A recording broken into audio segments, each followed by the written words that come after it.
Ricky Davao na maalam sa edad 63 years old, alamin ang buong detalye.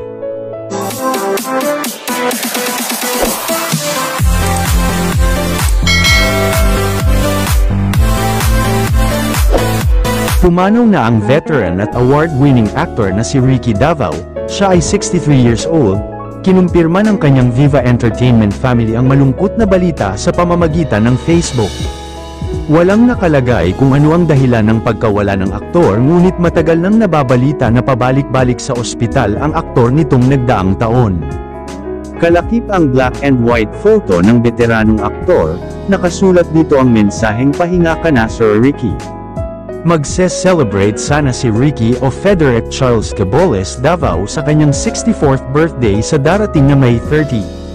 Nagsimula ang showbiz career ni Ricky noong early 80s sa nakagawa ng humigit kumulang 100 pelikula, bukod pa riyan sa napakaraming teleserye na ginawa niya sa iba't ibang TV network.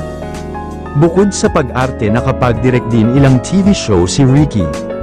Isa rin siyang industrial management engineer, pero hindi na nga ito nagamit bilang propesyon. Sa 4 na dekada niya sa entertainment industry, narito ang ilan sa mga pelikulang nagawa niya.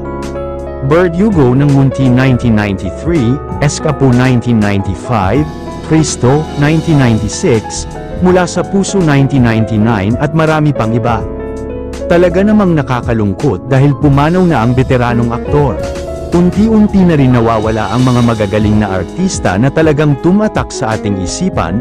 Mawawala man sila, ngunit hindi mawawala ang kanilang mga alaala na iniwan sa atin. Malungkot man, ngunit lahat tayo ay doon din sa itaas mapupunta. Sa ngayon sila ang nakatakda upang tayo'y lisanin, ngunit pagdating ng panahon tayo ay magkakasama rin lahat. Kaya naman, habang nariyan pa ang mga mahal natin sa buhay, ipakita at iparamdam natin sa kanila ang pagmamahal.